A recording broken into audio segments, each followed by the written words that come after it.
how much of these red flags are like actual red flags, because there are red flags, and how much of it it's just my trauma that I'm not dealing with. I advocate for men and speak out for men. I love men, and I think we need men. We need We need masculinity. men.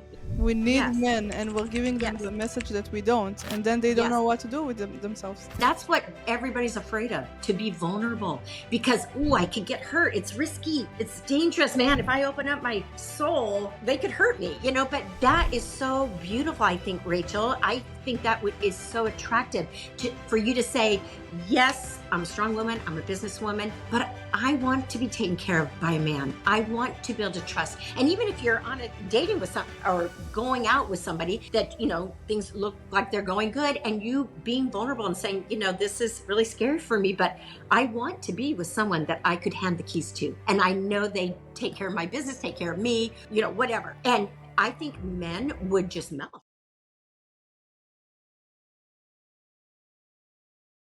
Yeah, so nice to meet you. Yeah, we did have an original podcast scheduled for months ago. It didn't work out, but we're so happy to have you.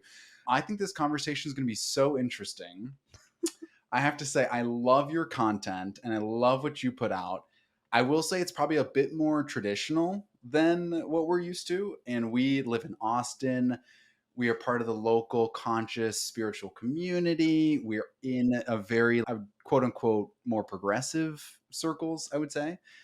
And it's interesting because I really align with what you put out. And we joke about this because we kept talking about your content. And I consider myself to be kind of part of this new age world, but I also hold very traditional values. And I find when we have conversations with people who are dating, men or women, I think there's just there's a huge disconnect, and there's a disconnect in, I feel like, men being lost in like how they're supposed to lead, how they're supposed to communicate with women.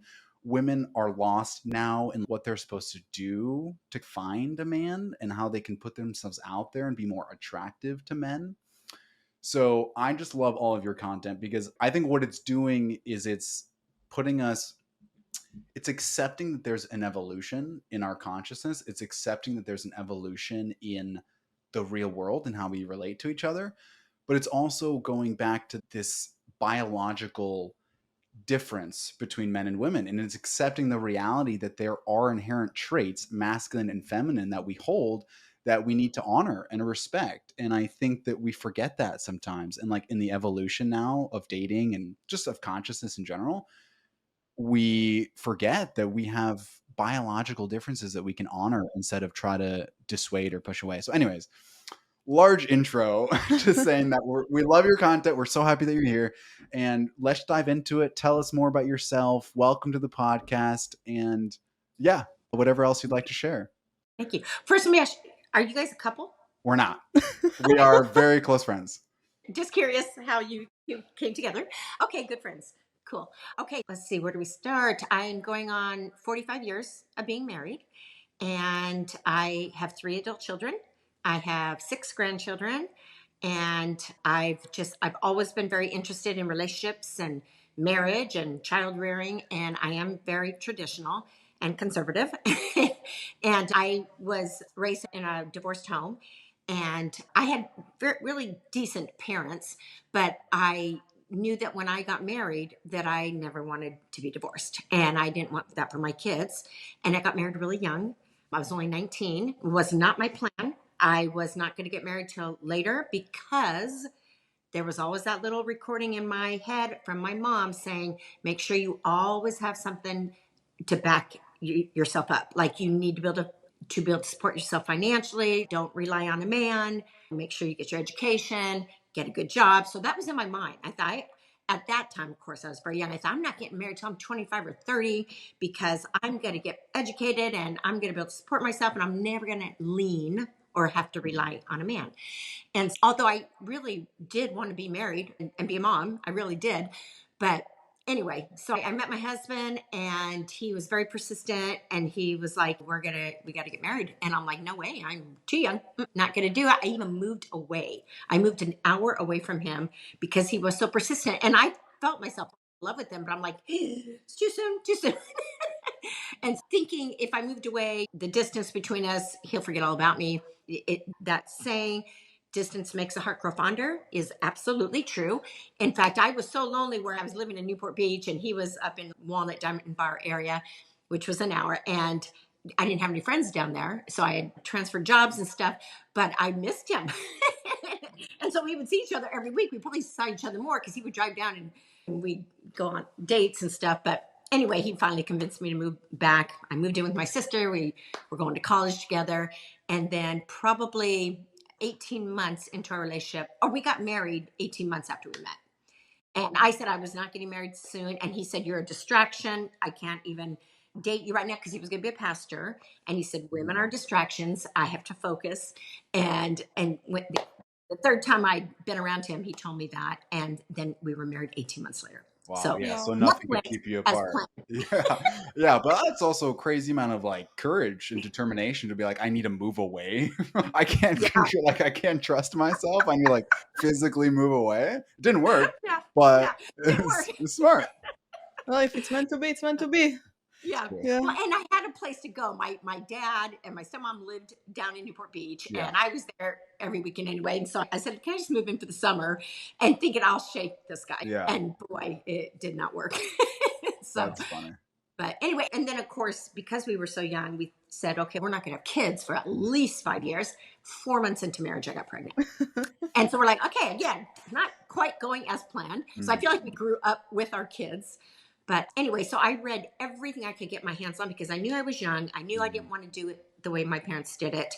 And I wanted to raise them in a Christian home and wanted to be the main caretaker in their life. I didn't want to work and farm them out to daycare.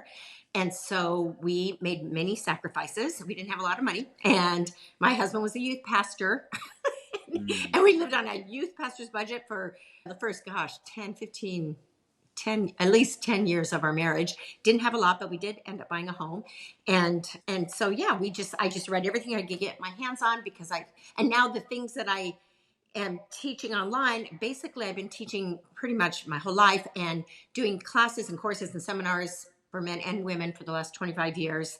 And it's basically everything I've learned myself and I have applied and learned from lots of other people in counseling and coaching and just watching. And I feel like I'm a student of relationships. Like I just watch and I want to know too, why can't they work? Why is the divorce rate so high?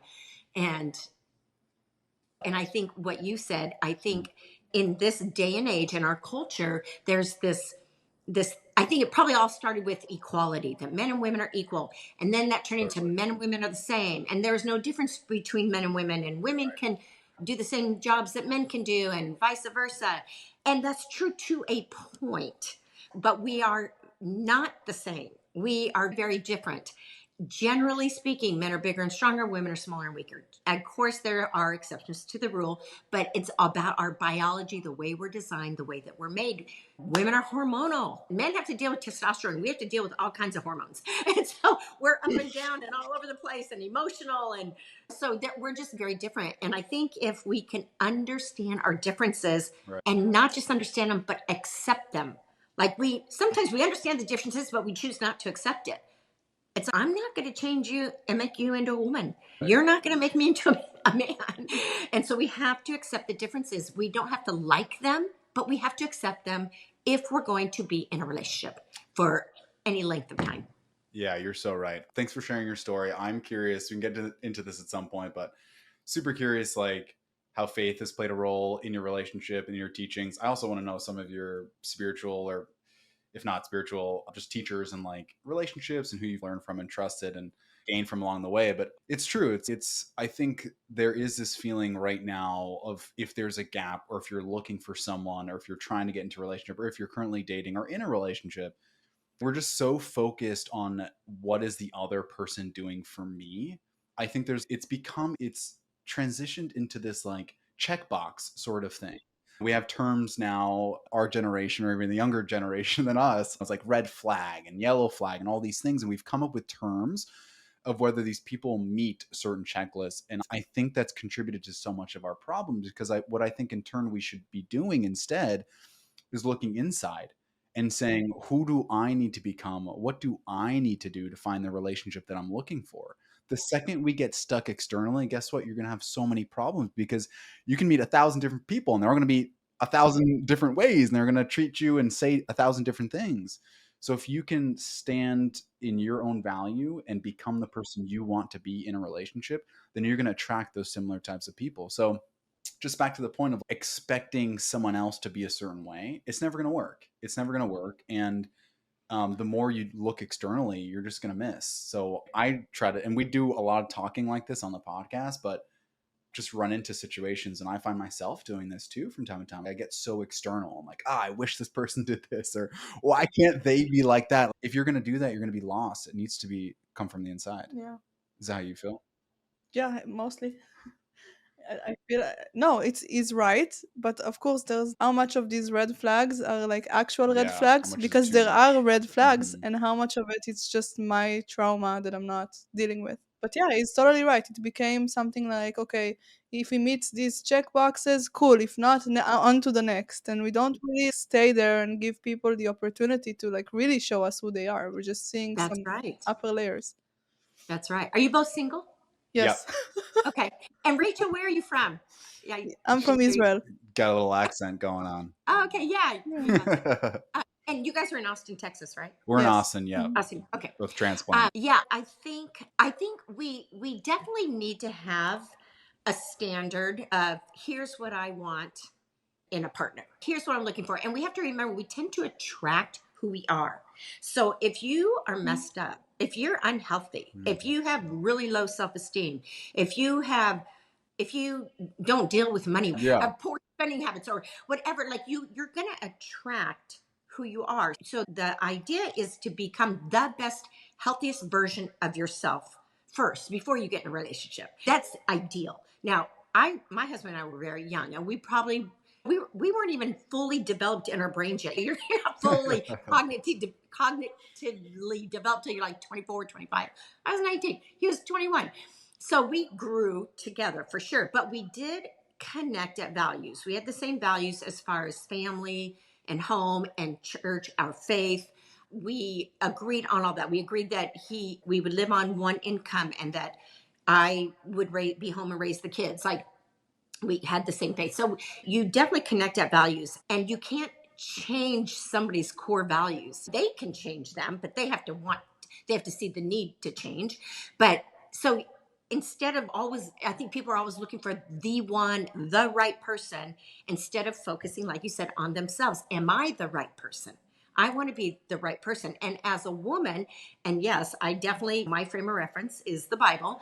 There's a verse in the Bible that says, a man finds a wife. It's the man's job to find the woman.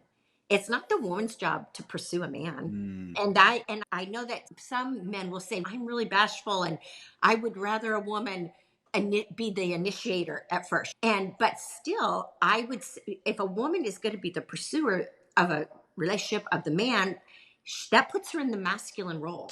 The Right. masculine pursues the feminine. The masculine asks the feminine to marry him. Usually it's, yes, there are exceptions where a woman will ask a guy to marry her, but it's usually right that the man is the initiator, the leader. The woman is the follower. It doesn't necessarily mean she's dumb or weak or anything like that. They can both be empowered, strong people.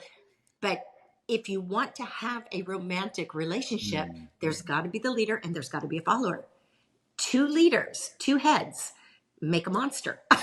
You know? I do I do want to say that I think that we did a really bad job to, like, in this generation with men, because I think a lot of men are really afraid to approach nowadays, like the because women became, I can say it, men hater. Yeah, like man Like hater. we are like a lot of us are just like, ooh, get away from me, or stuff like that. And it's really the men, I think, are very confused and very insecure already, because a man can approach and a woman can say he's harassed me, for example. So we created this reality where men are actually afraid to approach women in real life, and that's a big problem. What do you think about it? No, I agree. Actually, this is where I think Danielle makes a really cool bridge between the new age spiritual world and the quote unquote old school traditional like biblical age. But the masculine energy is more of a providing, finding, giving, and the feminine energy of more of a receiving, like taking. And I just have this cool vision in my head. Honestly, I don't know where this comes from, but I just think like also biologically where we come from, you think of thousands of years ago, right? The hunter gatherer kind of tribal communities that we had. And I just imagine women in teepees and in the huts or wherever the shelters were, like creating the home, right? Setting the fire, looking after the children, gathering berries, and you had the men hunting. And when you say, I don't know if this is exactly what happened back then, but I just imagine it's almost like the women are creating a home. And as men are coming back from hunting, they choose the home that they want for themselves, for their family, for their future family. Again, this is just like an image, but that's how I feel like that's how it should be, is like the woman sets her place. She stands in her power. She creates a version of herself and a home within the world, within reality. And the man finds that to be attractive to him and his future family. And he goes to the tent. He goes to, let's Mhm. create a world. Let's create our world. Right. So Our life together. Yeah. I think that's a really interesting bridge. I'm curious about a couple things she said. Do you have any questions? Because I've got questions. No, go ahead. Okay. One of my questions was, we talked about a lot. And I appreciate you sharing that. Um, we talked about values. I'm curious a couple different things. Like, where do you draw the line on values in terms of what's a need to have, what's a nice to have? And then what's your take on the whole opposites attract concept? Is it, I don't know about you and your husband, if you're more similar, more different, whatever it is, but there's a lot of different thought bubbles going on this. Like, obviously, opposites attract is one concept, which is the law of polarity. So that's why we have a North Pole, a South Pole, and that's what creates the universe. But we also have the law of attraction, which is also a truthful law of the universe, which is like frequencies attract like frequencies. So I don't know. There's some confusion on what relationships, the ones that last and are successful and happy and healthy, are they more Yeah. alike? Are they more different? So I'm just curious Right. about that too. What your thoughts are? Right. Yes, it's true. Opposites attract. Okay, so I do a personality profile, and when I teach it in four colors, and I use red, yellow, blue, and green, and it's a lot to. I'll just give you just the bullet points. But so let's say I'll use my husband, and I am a yellow green personality, which means yellows are playful, fun, people oriented, relationship oriented. They never meet a stranger. They're silly. They never grow up. They're not real organized. They're Mm. just free spirited. No, you're pretty grown up. I've had to learn. And the opposite of the yellow would be the blue personality. Okay. And the blues are the more serious, cautious. They're not big risk takers. They're very orderly. They're very organized. They're the ones that make the world go round. They're the entrepreneurs and the business people and sit behind a computer. And they tend to be a little more introverted, where their opposite yellows are more extroverted. And then we have the green personality, which is the peacemaker, the follower. And then there's the red personality, which is the opposite of the green, which is that more dominant, got to be in charge, got to call the shots, the leader, got to be in control. So if you understand the four different personalities, and everybody is made up of two of those, okay? So I'm yellow green, my husband is red yellow. So we have the yellow in common. We both are people. We're both communicative. We're both verbal. We both talk a lot. He talks for a living, and we are very extroverted. But now my green, that's the introverted side of me, and his red, those are the parts that are completely opposite of each other. So when I teach my personality course, I always tell people, if they're not married yet, that it's great if you meet somebody that has one of the personalities in common with you. There's a common denominator. Yellow is the common denominator for my husband and I. If you are complete opposite, let's say a yellow green and a red blue meet. Somebody is a red blue, someone is a yellow green, and they meet. They're completely opposite. I'm not saying it can't work. I know lots of couples who are completely opposite. It's a whole lot more work. It's a lot of work. So if you have something in common in your personality style, that is great. I just see that those combinations seem to work better. And it's a little bit easier in the relationship. Marriage is hard. Relationships are hard. So you don't want to make it harder by being with somebody you're so completely opposite. The way you view the world is just so different. Someone who is a red yellow personality, they're like the most extroverted. If they marry a blue green who's the most introverted, the red yellow wants to be around people and be out and about, and the blue greens, I just want to be home. I just want to be home. And so they're always having to compromise. Okay, we'll go out twice this week and we'll be home the other 5 nights, or vice versa, to meet each other's needs. So I don't know if that makes sense, but if we had time, I could go through the whole program, but it takes too long. But so that's what I say is, yes, you attract who you are. And yes, you're going to have, you don't know what happened in that person's childhood. Some people don't even know they have trauma. They don't even know they were traumatized in childhood. They don't remember it, but they act out in certain ways. And it takes a really good trauma therapist to help you unpack that. My husband, he had a very dysfunctional upbringing, very dysfunctional. And mine, we are all dysfunctional at some level. His was way at a much higher level than mine. And so when we did fall in love, and we made a decision to get married and to choose each other and to love each other forever. But there were some things after marriage that started coming up with him. And see, his dad was very volatile and abusive. And so we would get at a standstill, get into an argument, and he would just walk away and just slam the door, get in his car and drive off. And I was like, what? But see, I think he was so afraid to let it get extreme if we were arguing, because of how his dad was. He was abusive, and my husband didn't want to be that. He didn't like his dad. He didn't want to be anything like his dad. And so he would just slam the door and walk away, as so not to fight. But then we're not ever resolving conflict. And so I would say, no, wait a minute. This isn't going to work. We have to talk this through all the way to the end. As painful and as hard as that might be, we've got to resolve this. Walking away and slamming a door is not how you resolve problems. And again, we were young. We were immature, and he admits he was immature. And so he had to grow up into that, go from being a boy to being a man, and realize, okay, I'm not going to fly off the handle and hit my wife. I would never do that. And so I could stay and resolve this all the way to the end. And that took time. It took time, and it took work. And we had to talk things through. And we even sought some counseling for a little while.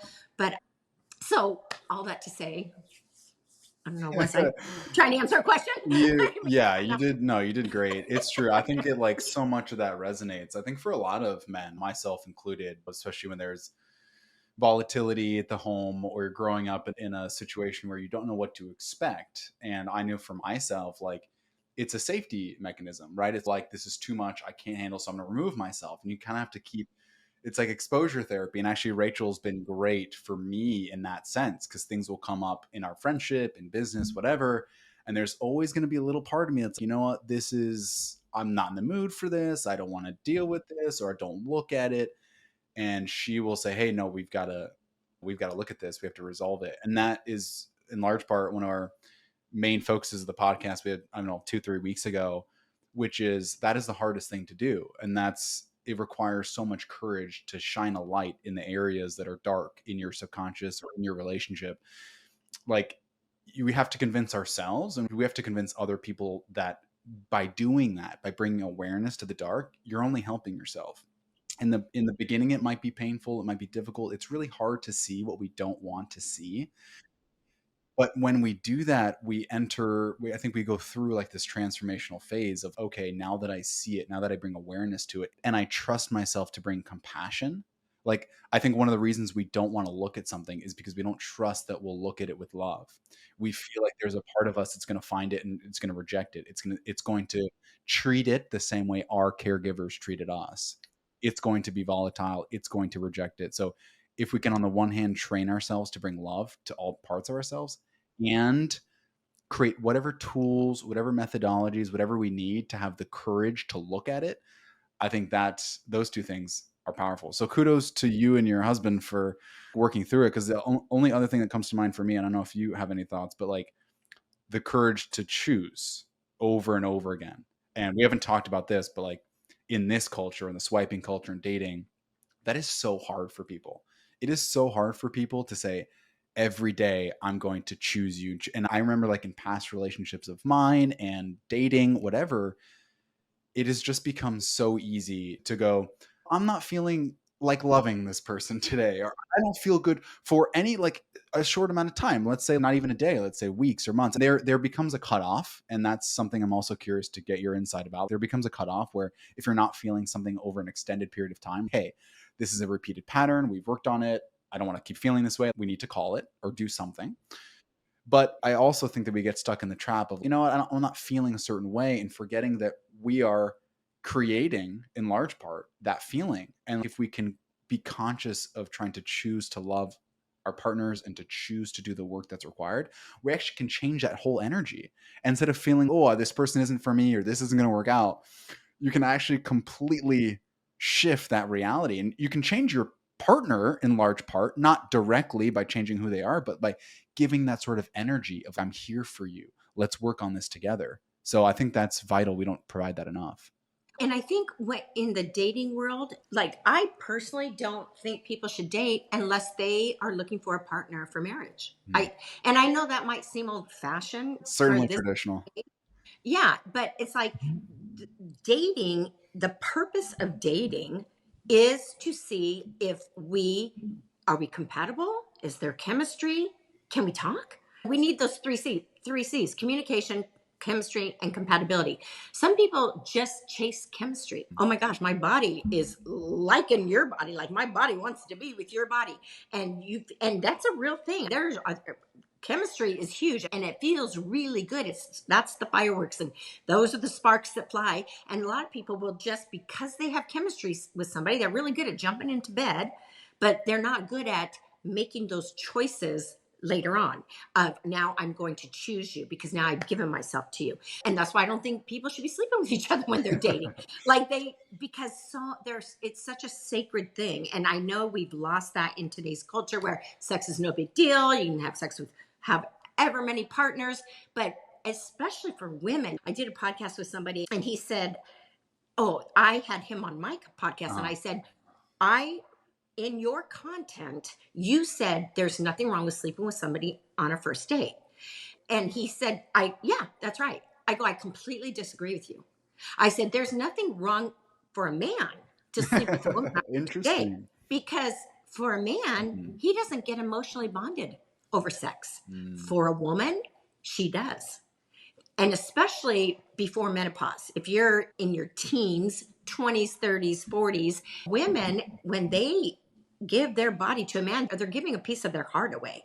And I know there are single women today, and I have single friends who will say, nope, doesn't bother me enough. I can sleep with them, forget it. And I'm like, I don't believe you.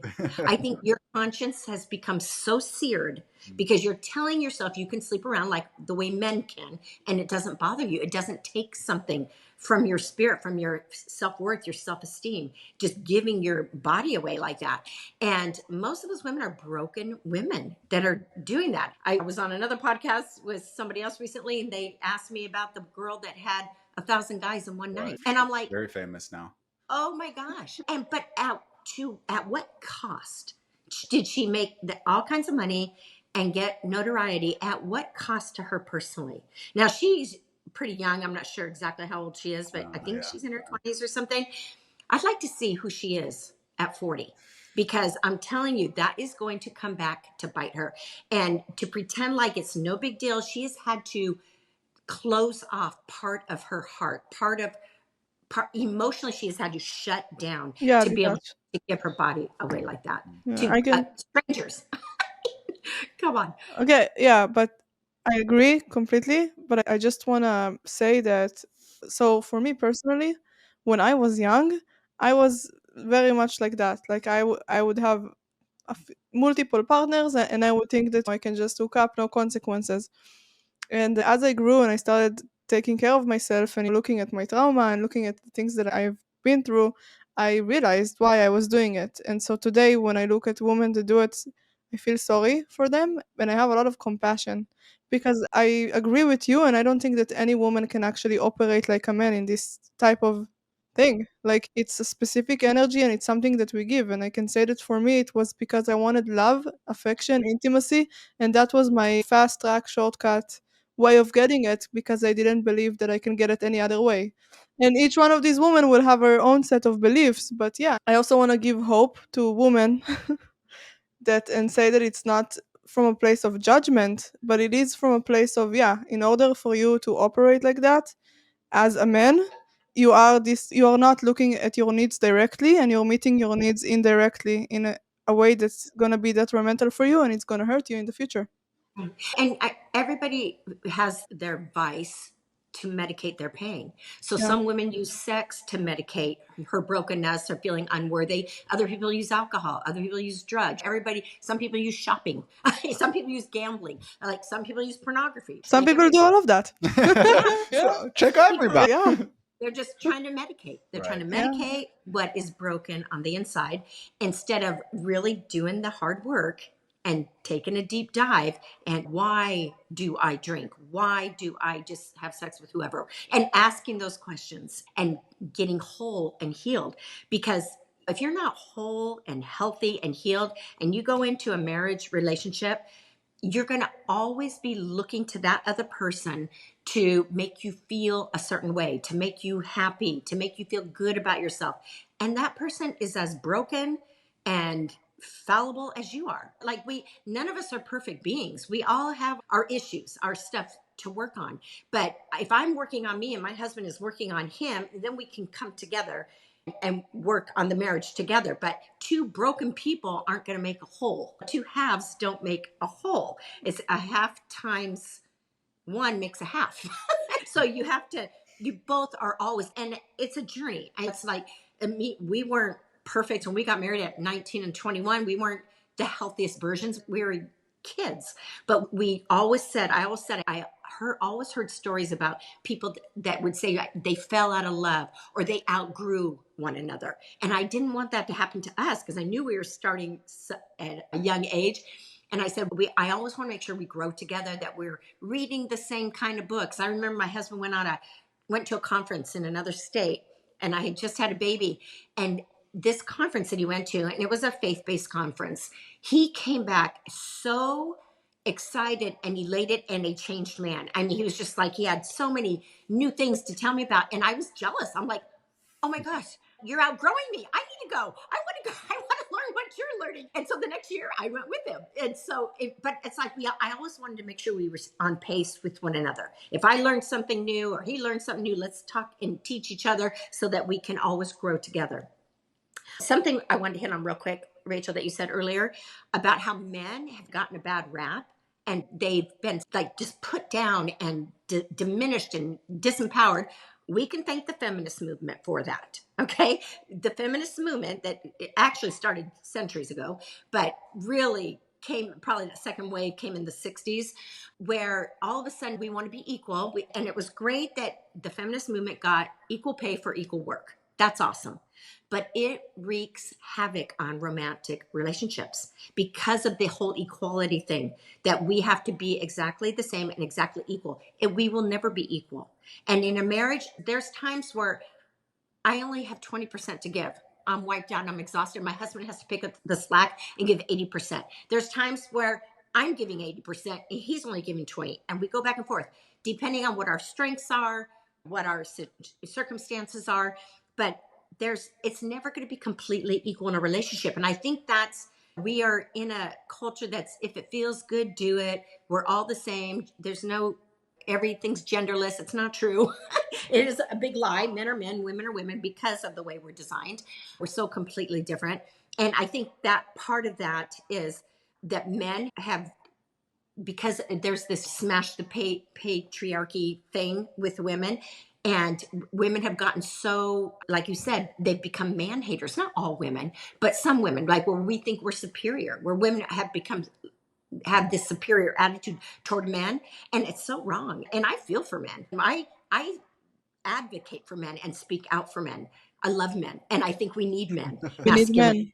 We need Yes. men, and we're giving them Yes. the message that we don't, and then they don't Yes. know what to do with themselves. Yep. Yeah. And I think for men on their side, yes, it's women can be scary. I think men are afraid of women. I think we're both afraid of each other, but because they don't want to be rejected. If they ask you out or whatever. But I tell men, read the signs. And if she's flirting with you, looking at you, smiling at you, she's giving you an invitation to approach. I always tell women, don't ever approach a man first unless you said something. If a man is bashful, you could say something like, hey, just want you to know, if you ask me out, I'd say yes. So you're putting the ball in his court so he can be the man. He can be the masculine and you can remain the feminine. But I think that is something very important. And then for the men, I would say, get used to being rejected. Yes. And don't personal. Not every girl's going to like you. And Yes. that's okay. Practice. I did a podcast with these two young guys, and they said they would actually, when they were young men, like teenagers, they would go to the mall and they would practice getting rejected. That sounds They would go familiar to a to girl. me. Isn't that cute? And they'd say, okay, it's your turn. Go see that girl. Okay, you go ask if you can go say you think she's cute and ask for a number. And they would compete and see how many numbers they could get. And if they got rejected, they'd go, yeah, chalk one up to that next. And they just practiced and said, okay, we're still okay. Not every girl's going to like us. And that's okay. And I just thought that was adorable. Like, a big deal. Like, you have to know who you are and be confident in who you are as a man, and just realize there's going to be times that you get rejected, and it's not personal. It's just not a fit. It's not a match. She's not interested, and that's okay, because there's going to be someone that is very interested. That's the one you go for. That's exposure therapy, and I think it's brilliant. I have problem with eye contact, so I go and I choose to go to events where you do eye gazing.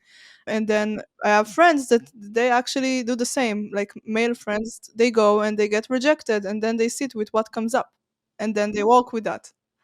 So I think that's brilliant. And I also want to say, regarding the bad rep for men, I think that for the longest time, like we can't just go on that side without saying that a lot of women feel unsafe because there are really dangerous men out there. And so I think that it's warped and distorted everything for the good guys, but it is important to say that it's very unsafe. And what I also wanted to say, ask, or I don't know, get your input on is that if I take me, for example, I'm 33, I'm a business owner. I was really pushed into masculine roles and masculine energy out of like literally no choice. I had to provide for myself very young, and I had to take care of myself because there was no one else that can do it in the way that I need. And now I'm 33 and I'm single, and I feel like I don't want to do this anymore. I don't want to keep fighting, and I want to keep being in my masculine. My body takes a toll, my mental health takes a toll. I'm always sick, I'm always run down, I'm always exhausted, overwhelmed, and I really just, how do you see it? Yeah, women aren't designed to work as hard as a man. They're not designed to be in their masculine energy. Although we have to be at times, like you had to. And I tell single women all the time, I say, you're in your masculine energy because you have to be, because you have to support yourself. You're working. But when you're not at work, if you go on a date, you can change into your feminine. You leave the masculine energy at the office, and if you want to be in a romantic relationship, you go ahead, and I'll tell them, like, don't go straight on a date right from work. Go and nurture your femininity, however that looks to you. Maybe you just need to take a shower and put on clothes that you feel pretty in, that you feel sexy in. Maybe you need to go home and dance a little bit, like put on some music, like whatever, put on some lipstick, whatever makes you feel feminine. And then you allow whatever guy you're going out with, you allow them to lead. You don't always have to call the shots. You don't have to pick the restaurant. You don't have to, you just sit back and you smile and you let them take charge. And women will say, do I have to make myself small to make a man feel big? Sometimes, yeah. And what's wrong with that? What's wrong with being smaller and feminine and a responder? Like you had said, femininity is more receiving and responding. I wouldn't say taking, because I think that's a different word. Taking is masculine. Taking is you have to go get it. Okay, that's masculine. But the feminine receives his ideas, his opinions. Doesn't mean you have to agree with every single thing he says, but it's like we go in and out of our energy. We both have both. Like men Yes. have feminine energy, their creative side, that's their feminine. Lots of men who are hairstylists, designers, decorators, painters, writers, that's all feminine creative side. And then women have both too. And people will say, can we go in and out of both? Yes. When I'm at home, homemaking as a mom, I'm in my masculine energy because my husband's not here. I'm in charge of those kids. I'm protecting kids. It means that I'm you're calling the shots. But then when he comes home, then I have to go back into my feminine and let him take charge. So I think we have to learn to go in and out of those two different energies. It's so And complex though, because once a woman feels like she needs to be in her masculinity when she's in a relationship, we lose attraction, we lose all safety. It's really hard. but see, Yeah. but if you are in a relationship with a man that you feel safe with, that you trust, you feel cherished by him, like he would lay his life down for you, a woman will naturally go into her feminine. When she feels safe, she will naturally submit to him. She'll naturally follow his lead when she feels safe. It's only when you don't feel safe or you don't trust. And that takes some time when you're Yeah. first getting to know somebody. But you pay attention to your instincts. They will tell you a lot. If your body is not feeling comfortable on a date with a guy, or just his energy, if you're not comfortable, there's a reason for that. You got to listen to your body. A lot of people, they ignore those red flags because they want it to work so bad. So they make it work when it's not working. She's alright. And She's alright. Yeah, I'm diving into my feminine energy right now because this stuff's getting me emotional. I'm just so happy you're here, man. This is so aligned. I'm so happy you're here. Yeah, I don't know. I've got so much on my mind. I think that I agree with so much of what's been said. I think that it's also true. It's possible that even when people go on dates or are in relationships with other people, that even though they, like, let's say, don't feel safe or they don't feel good, some of that can be coming from someone else, but we also have to be honest with ourselves of how much of that energy is coming from the relationship or from other people and how much of it is coming from us. Like, I know one of my previous relationships, I was with a woman similar to Rachel. She was a businesswoman, started her own business, had a lot of energy throughout the day, very masculine energy. And she'd come home and, like, still bring a lot of that masculine energy and also at the same time hope that I did it too at the same time. And then I think slowly over time, it became this overly critical environment of this disappointment that, like, for example, I wasn't stepping into a masculine role where there really wasn't space for me to do that. So I think it's an interesting dynamic or situation you're bringing up that, yes, on the one hand, we need to understand, like, is the energy there available for me to step into that? And then we also need to take ownership of what am I bringing to that environment? Am I allowing that space for someone to step into it? And I think sometimes we're so afraid. A lot of us are very afraid of opening, of trusting, of saying, yes, I'm going to allow someone else to come into my environment to take over. And I think a lot of women are in this scenario where it is hard to trust men in certain areas for certain reasons. And there are a lot of guys who, not for better, for worse, have changed the name or blackened the name of a lot of good men out there. But there are women who feel like it is so hard for me to open up because I'm not sure what type of energy is going to stay in here. No matter what type of guy you had, you could have the best guy in the world. You could have someone who wants to be the king, who would lay down their life, who would do anything for you, but you're unable to see it potentially to receive it. or to Yeah. receive it. Right. So I just think that's important to bring up. And I think there are so many good men out there who, and I know the men's group that I go to, and so many men in my type of circle in that arena, like, we just want to do the best that we can do. The game has become so hard. Give me numbers. Yeah, give What are you numbers. talking It about? shouldn't be that hard. Like, we're just like, just want to be good and just want to do good and have good and keep it simple. And I think that unfortunately in this situation, we don't know how to step forward because of the dynamics that are happening right now. And the women are so afraid of opening and, like, allowing a man to step in and take over because, yeah, so many women step into this masculine business role because you have to. And by the way, it's an amazing thing. It's like, really, like, the business that Rachel's built, like, it is tremendous. It's a bigger business than I'm building. It's like tremendous. It's really incredible. You want to talk about it or another time? It's an e-commerce business. It's not E-commerce. my main passion, but it's what Okay. yeah, and Pays the bills. It's incredible. Yeah. thanks. It's Yeah. really cool. And so I think, like, we need to take a second to honor that. And at the same time, say the shadow side of that is, like, how do we shut that off? I will, like, willingly hand over the keys Yeah, and to someone else. step down Yeah. to be contained by a man. I know, I swear. But I don't but care that's about the it. trouble. How do you do that? How do you actually do that? just like Say she that. just Yeah. did. See, I love that. That Yeah. is so vulnerable. And that's what everybody's afraid of, to be Yeah. vulnerable. Because, oh, I could get hurt. It's risky. It's dangerous, man. If I open up my soul, they could hurt me. But that is so beautiful, I think, Rachel. I think that is so attractive for you to say, yes, I'm a strong woman. I'm a businesswoman.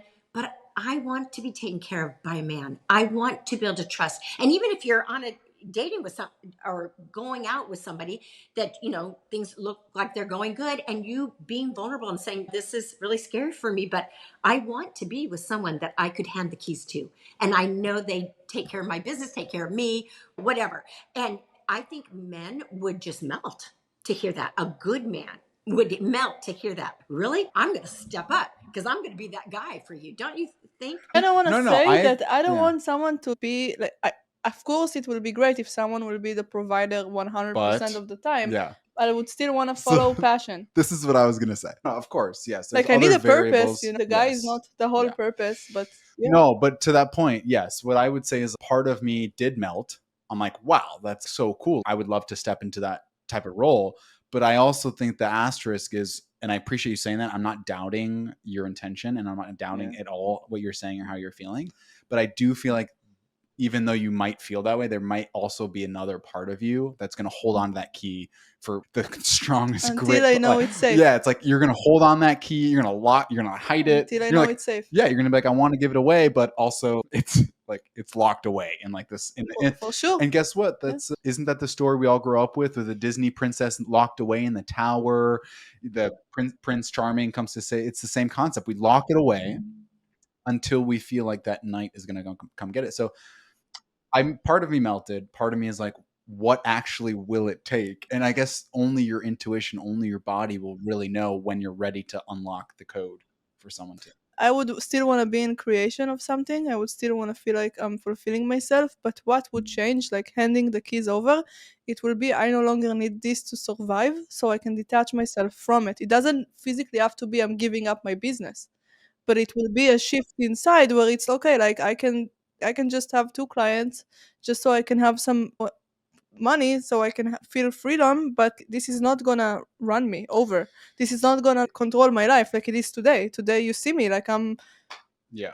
Which is so refreshing though, because there's a lot of women I think right now who value themselves based on what they're able to create. And that's part of the movement, I believe, that's affected us so, I think, consequentially, potentially negatively, which is now for a woman to find her value and worth, she needs to create something so valuable of herself, and then she'll become even more attractive to men. And now we're finding our worth, or women are finding their worth based on what they're able to create out in the world. And for me as a man, like I don't necessarily, yes, if you create something amazing, like, wow, good for you, that's really cool, but I would connect with your soul, not necessarily what you put out there. Your value to me isn't based on what you are able to build. By the way, businesses go bankrupt left and right, and money comes and goes, and weight comes and everything comes and goes. It's the soul that stays. But yeah, I think there are a lot of women out there who feel like they need to now do something to be of value, and then they have so much ownership over that it's hard to relinquish it. And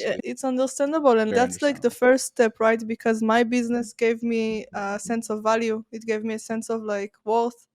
And then as I kept working on myself, I grew out of that. I was like, okay, this is not what's dictating my worth. So there's like another step on top of that, which is this is not my worth, and I shouldn't be making this into, if I make it, I'm good. If it fails, I'm bad. That's Right. not, yeah. So, and I Right. agree with you completely. Yeah. People need to learn that they have value regardless of what they do, that they have value because of who they are, just who you are.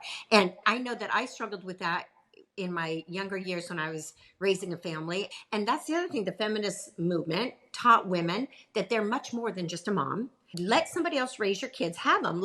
You can have it all. Have a family, be married, run a business, you can have it all and still have energy, meaning not get sick. And women are getting sick because they're trying to work as hard as a man. They're trying to do it all in one season of their life. And we might be able to have it all throughout our lives, but not all at the same time. When I didn't choose, but I got pregnant I guess I did choose because I had sex, but I got pregnant. Indirectly. Right on. People, I really wanted to be pregnant. Oops. But at that time, my husband said, okay, stop working. When I got bigger, he goes, you can stop working whenever you want. And I said, but I fully supported myself, lived on my own, bought my own car, putting myself through school. I was good financially. And when he said I could stop work, I go, but how does that look? I won't be bringing in any money. And he goes, I know, I got you. And I'm like, but like for your birthday, how will I buy you a birthday present? You're going to give me your money to buy you a present? I can't wrap my head around that. What about Christmas? I have to have my own. I could not wrap my head around it. And he said, look, you're going to stay home and raise the kids. I'm going to be the provider. And I'm like, that's what I wanted, but that's hard letting go of that. It's like you're letting go of that control. And I was like, I have to really trust that you're going to be the man you say you are and who I think you are. And that is scary. It's vulnerable. But I did it, and then I got used to it. And then we had 3 kids, and then I started thinking, see, the feminist movement tells women, oh, there's so much more to you. Being a mom, just a mom, that's all you are, which is one of the most incredible, most rewarding jobs in the world that any woman would ever do.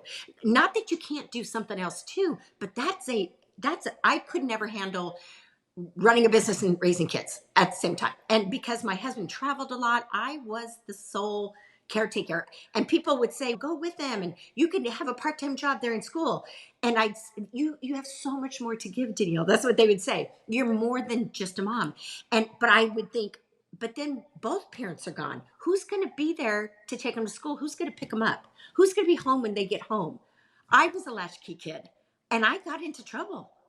Because there was no, from after school to parents got home, those few hours, I got into trouble. And I didn't want that for my kids. I wanted them to be supervised. And so I chose to sacrifice. Yes, I could go to work. Yes, I could make lots of money, but I chose to lay that down for my kids because I wanted to raise really good kids, healthy kids.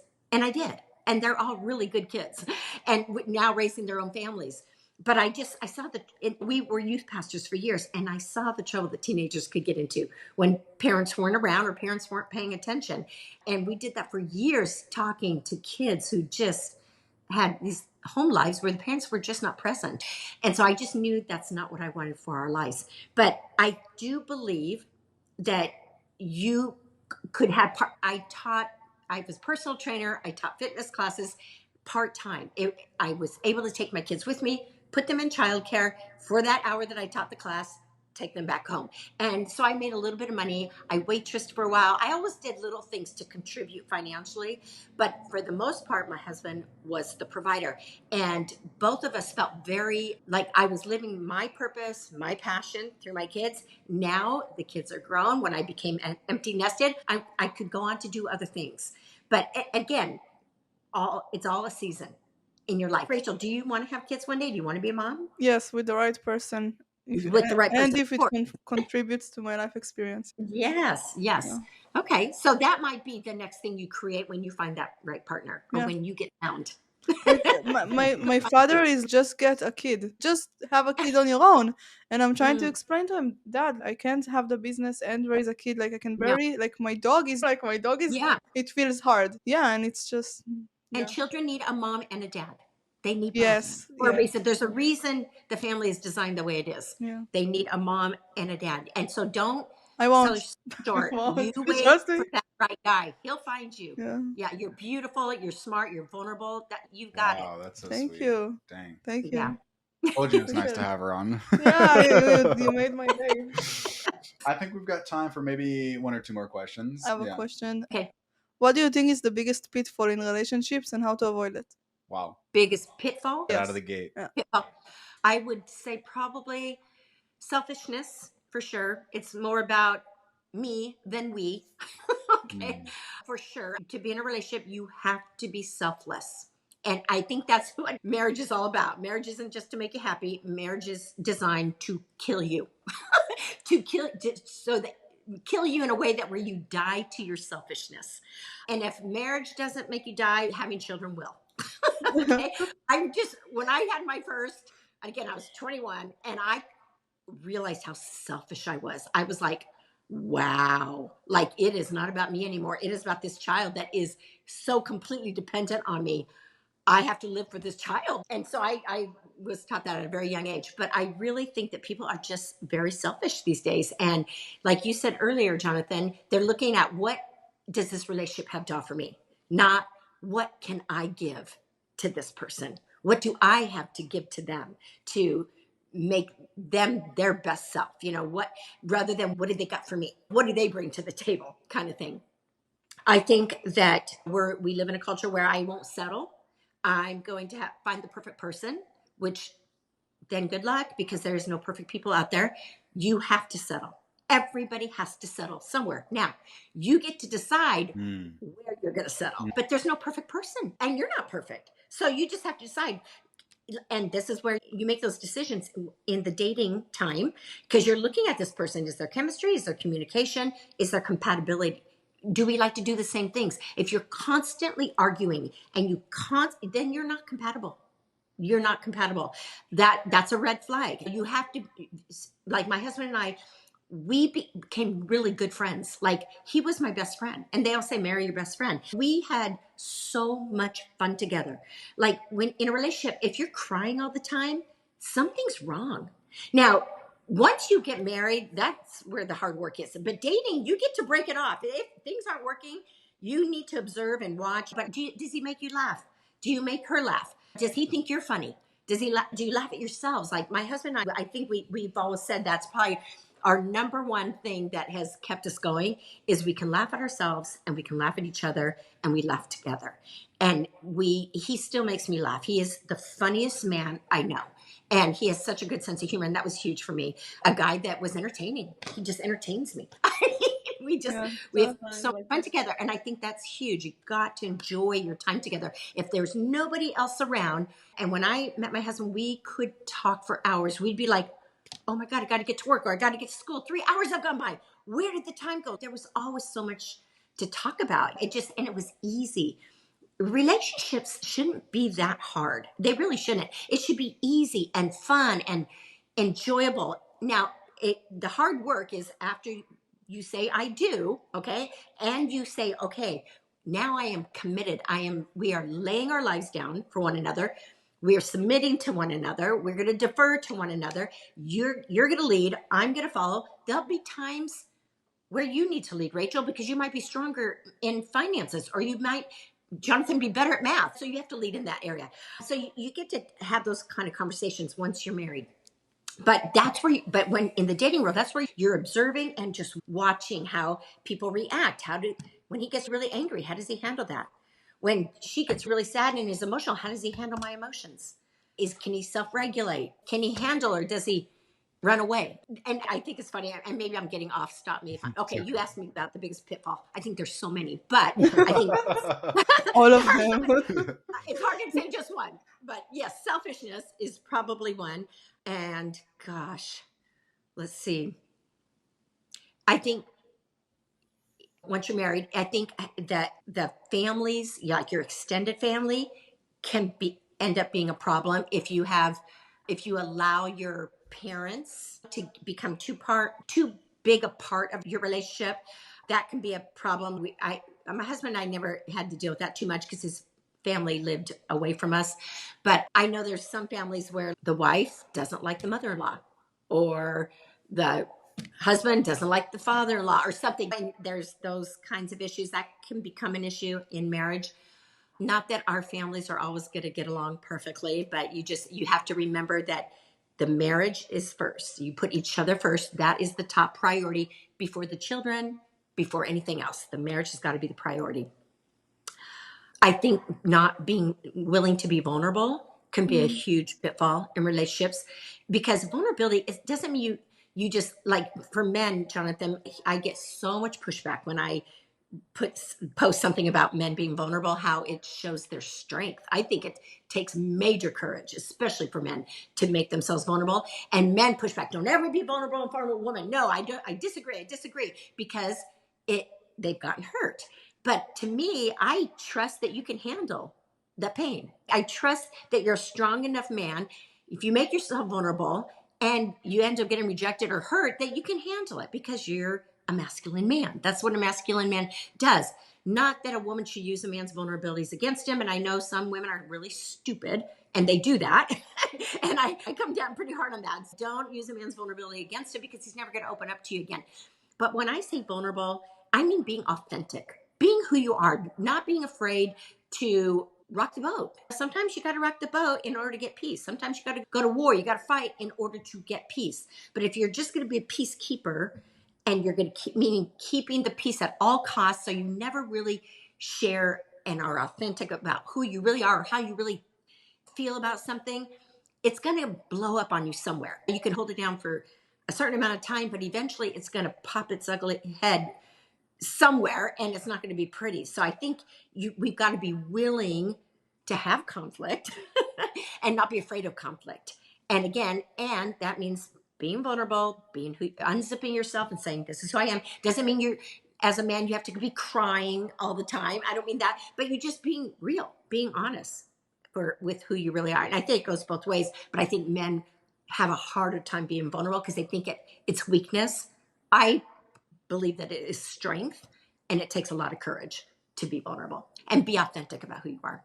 Yeah, and for women, when we see someone unable to hold their own feelings, then for me at least, I feel like they won't be able to hold mine. And Yes, that's yeah, a problem. yes. I think something else is, if we said, I do a lot of things like the biggest mistakes that men make, biggest mistakes women make. This might be under the pitfall thing. Women expecting men to read their minds. You should just know that I'm upset. I'm not going to say anything about it, but you should just be able to tell. And men can't, they don't pick up on hints. They're very literal. I think one of the biggest mistakes men make with women is not listening.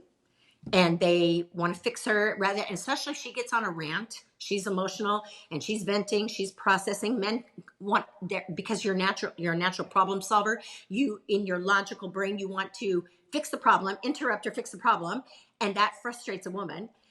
But what frustrates a man is her going on and never listening to his solution. So what I tell women is, if you have an issue, first ask a man, I need some time to talk. Let me know when a good time is. And I always tell women to tell the man, you're not in trouble. Everything's okay. Now, women will say, oh, that sounds like you're belittling or condescending to him. And you can tell me if this is right, Jonathan. But most men, generally speaking, when a woman says, we need to talk, he's, oh no, there's something wrong. I did something wrong. I'm in trouble. Yeah, I And so think they come it's to the mostly that they just conversation want to defensive. know what's on your mind to help, like you said. Yeah, what are you thinking about? But if they think they're in trouble, then they're going to come to the conversation defensive. So you're not going to be open to hearing. And then for women, I just say be very specific about what you need or what you want him to know, and use as few words as possible. Men are bottom liners. Bottom liners. Just We give them the need full. little information at a time. Yeah, exactly. And save all the details for your mom, for your girlfriends. Like, women love details. Details make women feel safe. They love hearing the details. Like, my husband will go to breakfast or lunch with somebody, and I'll say, oh, where'd you guys eat? And he'll tell me. I'll go, oh, what'd you eat for breakfast? And he'll tell me. And he's like, why? And I'm like, I don't know. I just like to know. And it's not that we're interrogating.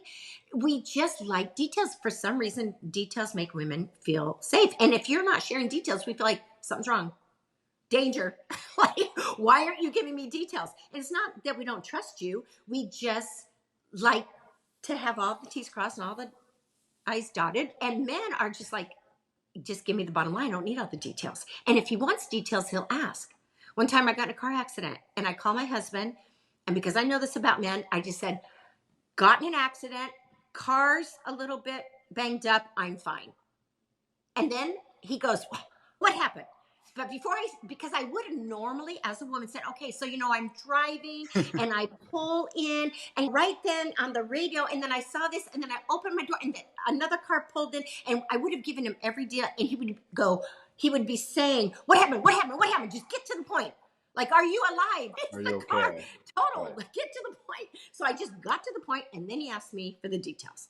And so we were able to communicate. So I think one of the pitfalls, people will say, oh, bad communication. It's not just communication. It's learning how men communicate, learning how women communicate. Women can, women sometimes just vent and process because that's the only way she can lower her stress. For a man, he doesn't have to talk. He has to take action.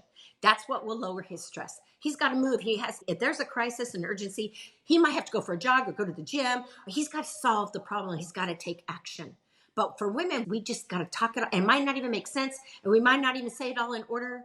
Sometimes I'll tell my husband, oh my God, I've got so much to do today. And he'll go, and I go, wait, just, I don't need you to say anything. Just let me say it out loud. Because then if I hear myself out loud, I'll feel better. And I go, I got this, I read here, blah, blah, blah, blah. And he just looks at me and he just smiles. And I go, okay, I'm going now. Thanks. Bye. And he didn't say one word. He just listened. But if he goes, now what? No, wait, stop. Do this. And then I would have been so frustrated. So I don't need a solution. I just need you to stand there and witness this. Okay. Okay. Thank you so much. You're awesome. Now let me go do what I got to do. Yeah. That's what women. But men, they want to solve it. So they interrupt you. And then we get frustrated and then we just walk away. So now we're not communicating at all. But again, it might sound silly. But for a man, if you could just go, okay, she needs a vent, I'm going to hold the bucket. Go ahead, throw it. I won't say a word. And for women, I always say, and tell them, I'm not looking for a solution. I just need to vent. Can you give me 5 minutes? Or you might say, I need a solution. Let me give you the whole problem, the scenario, but I need you to solve this. Then he knows I'm just listening. Or, okay, my brain's got to work. I got to solve her problem. Now, if you're upset and you're talking, he's listening for what the problem is. And you might not get to the point for a really long time because you're emotional. And then all he's doing is get to the point. I got to know what the problem is. You're upset. And I don't want you to be upset. Men hate being around upset women. It makes them very uncomfortable. So if he can't fix her, he's got to leave. Am I right, Jonathan? Wow, I think you are right. A lot of that resonated for me. How did that resonate for you too? I hope to find a man that can be okay with that. I think there are a lot of guys who are, but like you said, they understand. they need the rules of engagement. Yeah. They need we can all do better. We can all do better. That's it. Yeah, we can all do better and discuss. Yes. I think the point is like communicating your needs Absolutely. and saying what you need, what works for you, and you have to have flexibility. So back to your earlier point, which I really like that you made, which is relationships. I don't know this personally yet, but like marriage and children really force you to question the selfishness that you have internally. And there's a part of to connect you, Danielle, with the spiritual terminology would be like an ego death. There's some version of you needs to die to allow the new identity like to come on. And I think that there's a lot of power to that, but it requires being vulnerable. It requires being real. It requires being authentic. We literally, this is our last week's episode, was taking off this mask that we have built up, these personas that we've created for years and years, and realizing that only takes you so far. People hit in some middle age decade, sometime they realize, oh, I've worn this mask for so long and I'm hitting either like super anxiety, I'm hitting super depression, or I'm super in a rage. There's some emotion that has been so leveled up because it's been used to cover up what's really underneath, that as long as you don't get to that core, you're going to find yourself in a relationship that isn't truly meant for you. You're going to find yourself in a career that truly isn't meant for you. All these things. So our push to this consciousness, and I think Danielle, you're doing the same thing, is just motivating people to get real. And if you can get real, and then you can build ways to trust yourself, to love yourself, then you can start practicing that whole rejection concept, which is you go to the mall, you ask people, but it's building up this sense in you that no matter what happens externally, internally, I'm okay. And men, this is what I want to get out into the world, that we need to help men do that, because I don't think we've done that enough. So you guys also need safety. Yeah, everyone. Totally. We need safety too. I have one. I think we've got one more question. Okay. How do you feel about that? Yeah. Do you have something you're curious about? I'll let you do the last one if you're curious. If you have a ready to go question, you go. And if not, let me do one. We'll see if we have time. Maybe we'll squeeze in another one. I'm just curious. I'm going way back into what you were saying a while ago. The 3 C's. I think it's like communication, chemistry, compatibility. So back to the point, we also did chat about this, but I don't think there's a great answer to this. I'm curious what you think. Is chemistry overtakes so much of us. And I'm of the belief that our body just as our mind influences our body, also influences our mind. So as we release oxytocin, we're going on dates, we feel good, we, let's say, sleep with a partner, or we do something physical, kiss them, there's some physical attraction. Like, now we're influencing the way that we think. And I think that we're putting so much emphasis on chemistry versus the other two. Hey, how do they communicate? Do we have a way to work through problems? And then compatibility. So I think we've talked a lot about chemistry. We've also talked about communication. I'm curious, like, what your thoughts are on compatibility. Like, how does someone figure out, is this person meant for me? I don't think we have a great way. Is there a way? Is there a check? Like, how do we figure out this person's good for me? What does compatibility mean to you? I think, like I said earlier, someone that you have a lot of common interests, a lot of you like to do a lot of the same things, and maybe not everything, but a lot of the same things. I was a beach person. My husband never went to the beach. I grew up at the beach. And so on days I had off, I'm like, hey, I'm headed to the beach. You want to come? He'd be like, what are we going to do? I go, we're going to lay out in the sun and we're going to get in the water and we're going to listen to music and we'll probably eat something. And yeah. And he goes, okay. He goes, and then on our way home, he goes, I have never just gone to the beach for the day with a girl. And I said, really? And he goes, yeah. He goes, but he's not a big, he used to be a water skier, but he was not like most guys don't like just want to lay in the sun and get tan, but I did. And so I was a skier. I'm like, hey, I'm going skiing. You want to come? Sure. And he could ski. And like, we just did things that we thought were fun to do together. Somebody that inspires you, that uplifts you, that when you leave their presence, you feel good about yourself. Like I always tell people, if you go on a date and when you leave, you walk away, you don't like who you are, or you don't like who you are when you're with them, major red flag. You should feel great about yourself being in their presence, and when you leave, you should feel even better. That was even made my life even better that I got to spend time with them. Someone that maybe teaches you something you didn't know before. If you're with somebody that is critical of you and they hardly know you yet, major red flag. Somebody that's already telling you something about how you dress, or I don't know, I think when it happens organically, you feel good, like life is great and you love being around that person. You just so enjoy being around that person. And if you don't, like I said, if you're crying all the time, Not a good sign. Not a good sign. If you're arguing about everything, you just don't see life and the world the same way. You know what? Good to meet you.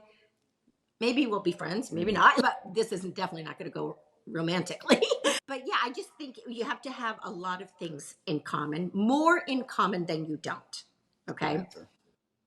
Yeah. I like to look at love language as well. And I Yeah. like to look at what needs am I looking to get met in the relationship and in what way. And if this person can, as he is today, can meet these needs, not and making sure I'm not hoping that he will grow into something or attaching my attachment basically on a future version of him or how he's gonna make me XYZ. So XYZ. Yeah. that's why And I think there's two different kinds of attraction. There's physical or sexual attraction, and then there's emotional attraction. And both of those have a really big different effect on men than they do women. But when a man is just physically attracted, and see, this is the other thing you find out during dating, during getting to know somebody. If he's just physically attracted, his whole goal is to get into your pants. Now, if he's only emotionally attracted, enjoys your company, likes who you are, but physically he's not thinking about having sex with you, he's going to be your friend. If he's both physically and emotionally attracted, he's going to want to spend a lot of time with you. And for a man, to marry a woman, he's got to be physically attracted and emotionally attracted. Physically meaning, oh my God, you are the most beautiful thing he's ever laid eyes on. He cannot wait to have sex with you. And emotionally meaning, I want to give to her. I don't want to take from her. If he's only physically, he wants to take. If he's emotionally attracted, he wants to give. And women need to be able to decipher the difference. One man, I just did a video on this, just posted a couple days ago, and one man on that video said, the problem is a lot of times I will pretend like I'm emotionally attracted just to be able to have sex with her. Oh, wow. And I responded and I said, and this is exactly why women should never sleep with a man when on the first date, second date, third date, get to know him. Figure out, is he just pretending or is this real? That takes time. Yeah, it takes time. Gosh, because his true ruins colors will show if you give it time. But that's why you don't jump in the sack with somebody right away, because most women no, not oops. She's oops. What? No, I just feel like that ruins it for so many good guys too. Because the other thing is like, I don't know if I can speak for a lot of men, but like for myself, if I really am interested in the woman and I'm attracted to her physically and emotionally, mostly I don't want to get intimate actually early on. Like I don't, because for me, I'm not valuing that part of the relationship as much. If I want a future with her or I see something serious, for me, I want a more intimate connection, which for me is beyond the physical. So I become way less interested in physical stuff. So I don't know if this is something like advice for women. I don't know if I can go that far, but like, I think if there's a guy super early on that is really into the physical stuff, I don't know. For me, that would be a quote unquote red flag. Like I personally,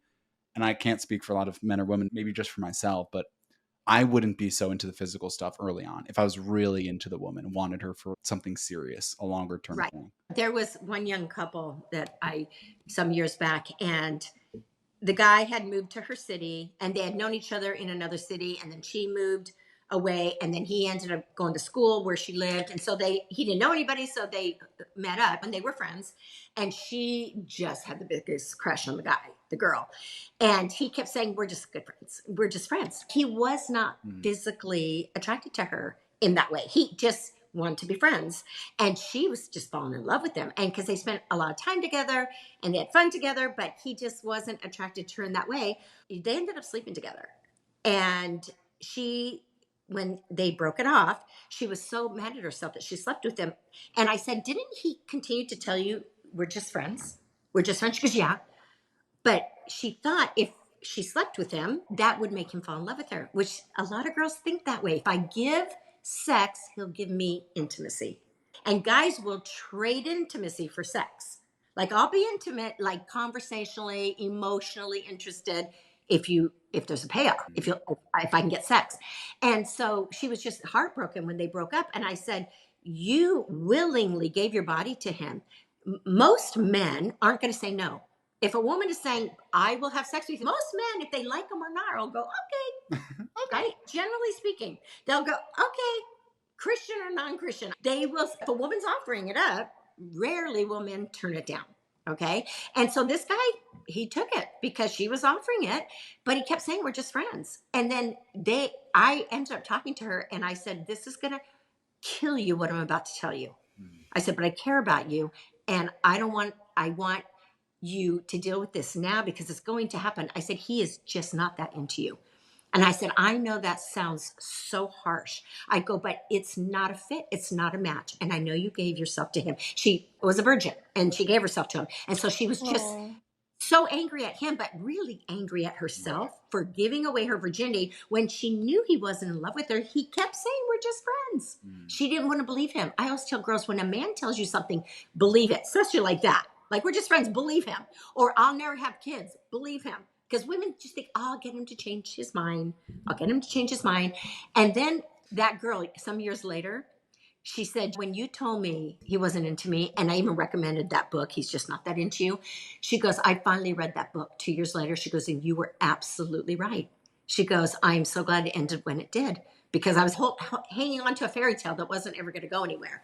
But anyway, what are we talking about that? Really good point. Danielle, this has been great. We're at the end of our time, but thank you so much for coming. Honestly, this was so aligned for me. Yes, I'm so happy that you came. I'm honored that you would have me. Thank you. Thank you. This is great. Yes. Thank you. We'll list all your stuff, your links. If there's anything else you want to share, we'll put it down below. But thanks again for coming. Okay, great. Talk soon. Bye. Thank you. Bye. See if I know. Really have to pee. No, we did great. I'm gonna pee.